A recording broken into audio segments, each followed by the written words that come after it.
여러분, 지금 이 순간에도 여러분 몸속에서는 보이지 않는 전쟁이 벌어지고 있습니다. 바로 염증이라는 적과의 전쟁이죠. 무릎이 시리고 손발이 차갑고 속이 더부룩한 건 단순히 나이 탓이 아닙니다. 몸속 염증이 조용히 여러분을 공격하고 있는 겁니다. 그런데 3000년 전 고대 인도 사람들은 이미 알고 있었습니다. 생강 하나로 이 염증을 잠재울 수 있다는 사실을요. 그들은 생강을 생명의 뿌리라고 불렀습니다. 몸이 차거나 속이 더부룩할 때, 심지어 마음이 지쳤을 때도 생강차를 달여 마셨죠. 중국의 오래된 의서에는 이렇게 적혀 있습니다. 피를 통하게 하고 찬 기운을 몰아낸다. 수천 년 동안 생강이 약이자 생명을 지키는 음식으로 여겨진 이유가 있었던 겁니다. 그런데 말입니다. 우리는 생강을 완전히 잘못 먹고 있습니다. 대부분 김치 양념으로만 조금 넣거나 감기 걸렸을 때 한두 번 마시고 끝내죠. 이건 생강의 진짜 힘을 10분의 1도 활용하지 못하는 겁니다. 제가 오늘 여러분께 알려드릴 건 생강의 3단계 변신입니다. 이 세 단계를 기억하세요. 생강은 형태가 바뀔 때마다 완전히 다른 힘을 발휘합니다. 생생강일 때의 힘, 말렸을 때의 힘, 그리고 꿀과 만났을 때의 힘. 이 세 가지를 모르면 아무리 생강을 먹어도 소용없습니다. 지금 이 영상을 끝까지 보지 않으면 어떻게 될까요? 여러분은 계속 무릎이 시린 이유를 모른 채 손발이 찬 이유를 나이 탓으로만 돌릴 겁니다. 소화제를 달고 살면서도 왜 속이 계속 더부룩한지 모를 겁니다. 하지만 끝까지 보시면 여러분은 단 한 가지 식재료로 몸속 염증을 잠재우는 방법을 완벽하게 알게 됩니다. 생강의 3단계 변신 꼭 기억하세요. 이게 오늘의 핵심입니다. 요즘 무릎이 뻣뻣하거나 손끝이 얼음장 같으신가요? 그렇다면 지금부터 5분만 집중하세요.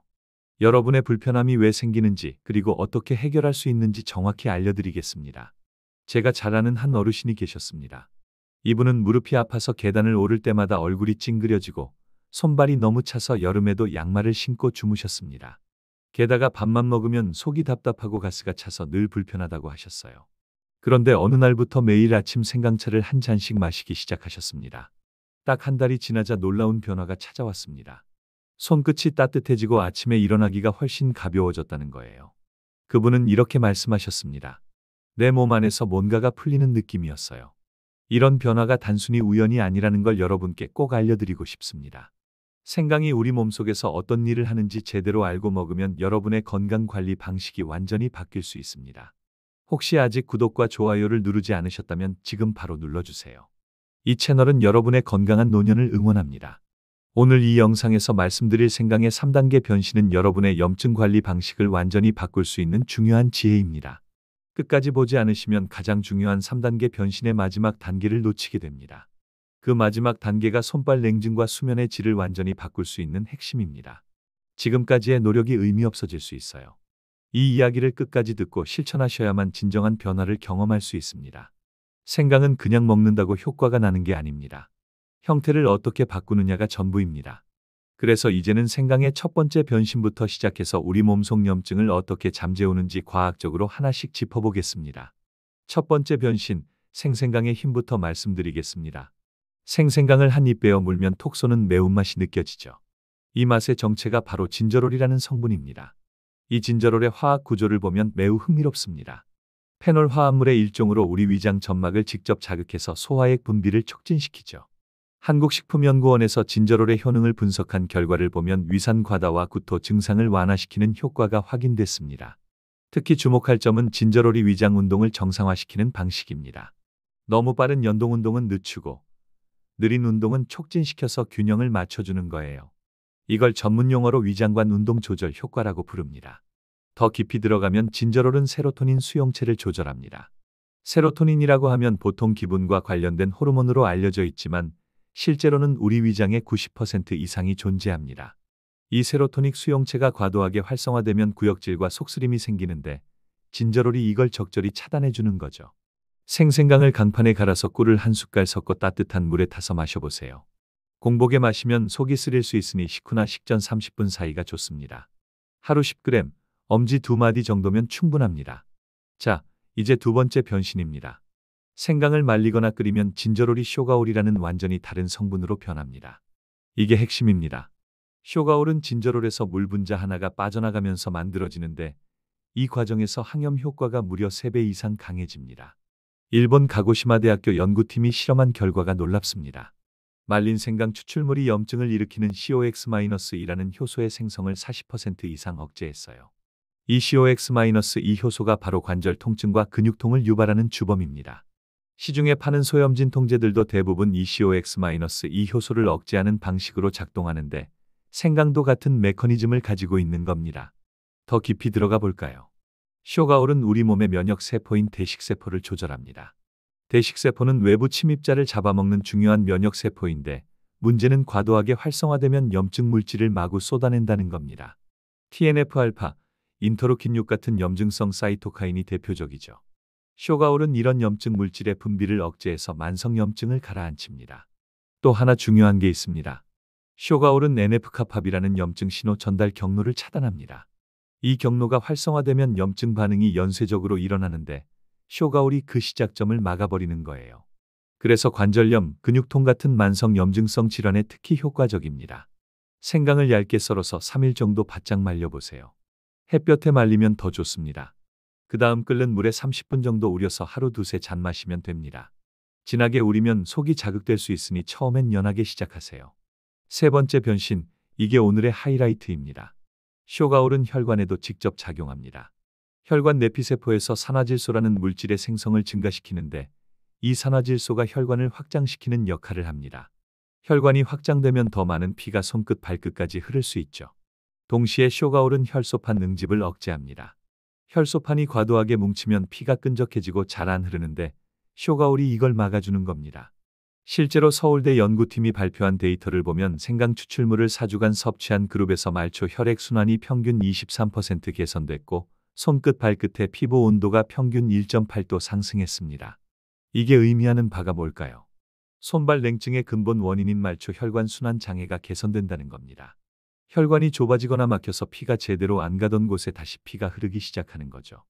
얇게 썬 생강을 꿀에 잠기게 재워서 냉장 보관하세요. 하루 2번 따뜻한 물에 타서 마시면 됩니다. 당뇨가 있는 분은 꿀 양을 절반으로 줄이거나 아예 빼셔도 됩니다. 네 번째로 생강의 항산화 메커니즘을 설명드리겠습니다. 생강에는 진저롤과 쇼가올 외에도 진게론, 파라돌 같은 다양한 페놀 화합물이 들어 있습니다. 이들은 활성산소를 직접 제거하는 동시에 우리 몸의 항산화 효소인 SOD와 카탈라아제의 활성을 높여줍니다. 활성산소가 뭐길래 이렇게 중요할까요? 우리 몸에서 에너지를 만들 때 자연스럽게 생기는 부산물인데 문제는 이게 세포를 공격한다는 겁니다. 세포막을 산화시키고 DNA를 손상시켜서 노화를 앞당기죠. 미국 농무부 ORAC 분석 결과를 보면 생강의 항산화 지수가 마늘보다 높게 나왔습니다. 특히 생강은 지질 과산화를 막는 능력이 뛰어납니다. 우리 세포막은 지질로 이루어져 있는데 이게 산화되면 세포 전체가 제대로 기능하지 못합니다. 생강의 페놀 화합물들이 이 지질 과산화를 막아서 세포막을 건강하게 유지시켜주는 거죠. 식사 후 생강차 한 잔으로 몸의 순환을 도와보세요. 단, 고열이 있을 땐 생강을 피하셔야 합니다. 열이 더 오를 수 있거든요. 다섯 번째, 생강만으로는 부족합니다. 염증을 일으키는 음식을 계속 먹으면서 생강만 먹는다고 해서 염증이 사라지지 않습니다. 한국영양학회에서 발표한 연구를 보면 식물성 중심의 식단이 염증 수치를 30% 이상 낮춘다고 합니다. 특히 오메가6 지방산이 많은 기름진 음식, 정제 탄수화물이 많은 단 음식, 첨가물이 잔뜩 들어간 가공식품은 모두 염증을 악화시킵니다. 트랜스 지방은 혈관 염증을 직접 유발하고 정제당은 혈당을 급격히 올려서 염증 반응을 촉진시키죠. 생강차를 매일 일정한 시간에 마시면서 식단을 간단하게 유지하세요. 단기간 집중 섭취보다는 꾸준함이 중요합니다. 한 달 열심히 하다가 그만두면 아무 소용이 없어요. 이제 생강의 3단계 변신을 모두 알았으니 내 몸 상태에 맞게 어떻게 실천할지 구체적으로 정리해 볼까요? 여러분의 증상에 따라 생강을 다르게 활용해야 합니다. 소화가 안 되고 속이 더부룩한 분은 생생강즙이 좋습니다. 진저롤이 위장 운동을 정상화시켜주니까요. 관절이 아프고 무릎이 시린 분은 말린 생강차가 효과적입니다. 쇼가올의 강력한 항염 효과가 필요한 거죠. 손발이 차갑고 수면이 불편한 분은 생강꿀 절임이 최고입니다. 혈관 확장과 순환 개선에 탁월하니까요. 여기서 중요한 건 적정량입니다. 하루 10g, 엄지 2마디 정도면 충분합니다. 너무 많이 먹으면 속이 쓰리거나 열감이 올라올 수 있어요. 실제로 하루 20g 이상 섭취한 경우 위장 불편감을 호소하는 사례가 있었습니다. 적당량을 꾸준히 먹는 게 핵심입니다.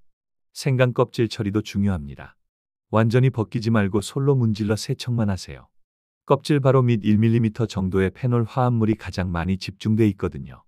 연구 결과를 보면 껍질째 사용했을 때 항산화 효과가 약 15%더 높았습니다. 보관 방법도 알려드릴게요. 냉장 보관은 한 달, 냉동 보관은 석 달까지 가능합니다. 냉동할 때는 얇게 썰어서 지퍼백에 넣어두면 편합니다. 곰팡이나 물렁한 부분이 보이면 바로 버리셔야 합니다. 생강에 곰팡이가 생기면 아플라톡신이라는 독소가 나올 수 있어서 위험합니다. 생강은 꾸준히 먹을수록 몸이 변합니다. 일주일 먹고 효과를 바라면 안 됩니다. 최소한 한 달은 매일 꾸준히 섭취해야 변화가 느껴져요. 세포 수준에서 염증 반응이 억제되고 혈관이 건강해지는데 시간이 필요하거든요. 하루 두세 잔, 식후에 따뜻하게 마시는 습관을 들이세요. 아침에 한 잔, 점심 후에 한 잔, 저녁에 한 잔. 이 리듬을 유지하는 게 중요합니다. 취침 직전보다는 저녁 식사 후 2시간 이내가 좋아요. 너무 늦게 마시면 각성 효과 때문에 잠이 안 올 수 있습니다. 체질에 따라 조절이 필요합니다. 평소 몸에 열이 많고 땀을 많이 흘리는 분은 생강량을 줄이세요. 하루 한 잔 정도로 시작해서 몸 반응을 보면서 조절하는 게 좋습니다. 반대로 몸이 차고 추위를 많이 타는 분은 하루 3잔까지 드셔도 됩니다. 계절에 따라서도 조금씩 다르게 먹을 수 있어요. 여름엔 생생강을 활용해서 가볍게, 겨울엔 말린 생강으로 따뜻하게 드시면 됩니다. 환절기에는 2가지를 번갈아 가며 마시는 것도 좋은 방법입니다. 생강차를 마실 때 물 온도도 신경 쓰세요.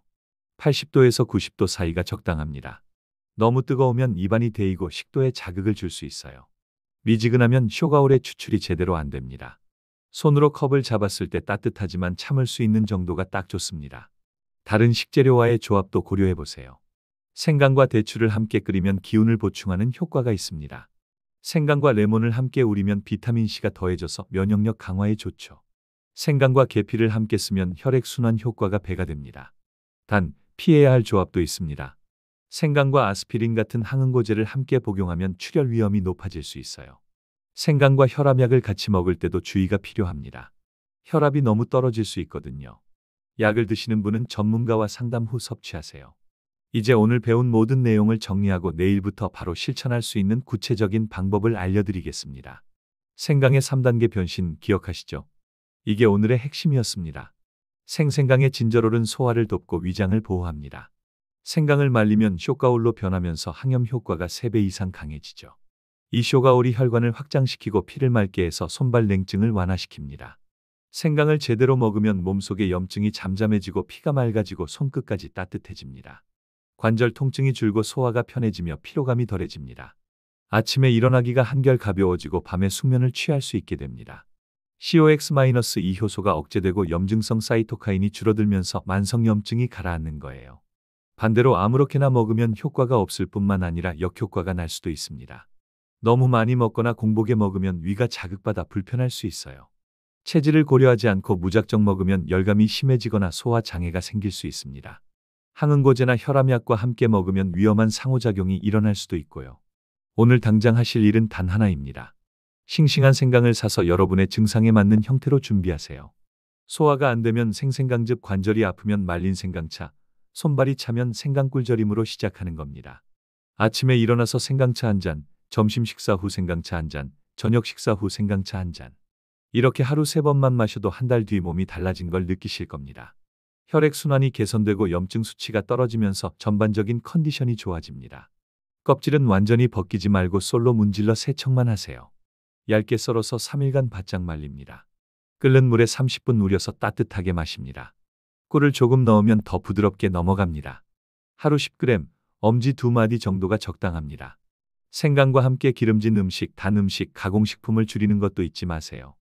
오메가6 지방산과 트랜스지방, 정제당을 줄이고 식물성 위주의 간단한 식단으로 바꾸면 염증이 더 빨리 가라앉습니다. 생강이 염증의 불씨를 끄는 동안 여러분은 염증의 씨앗을 뿌리지 않는 거죠. 다음 영상에서는 생강과 궁합이 맞는 음식 3가지와 함께 먹으면 오히려 해가 되는 조합까지 알려드리겠습니다. 생강과 대추, 생강과 레몬, 생강과 계피처럼 시너지를 내는 조합이 있는 반면 생강과 은행, 생강과 마늘처럼 피해야 할 조합도 있습니다. 그리고 나이대별로 생강 섭취량을 어떻게 조절해야 하는지, 기저질환이 있을 때는 어떻게 먹어야 하는지, 생강을 활용한 다양한 레시피까지 상세하게 다룰 예정입니다. 생강 조격, 생강 찜질, 생강 오일 같은 외용법도 소개해 드릴게요. 여러분은 오늘부터 생강의 어떤 변신을 선택하실 건가요?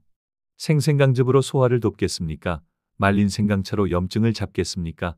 아니면 생강꿀절임으로 순환을 개선하시겠습니까? 댓글로 여러분의 선택을 남겨주세요.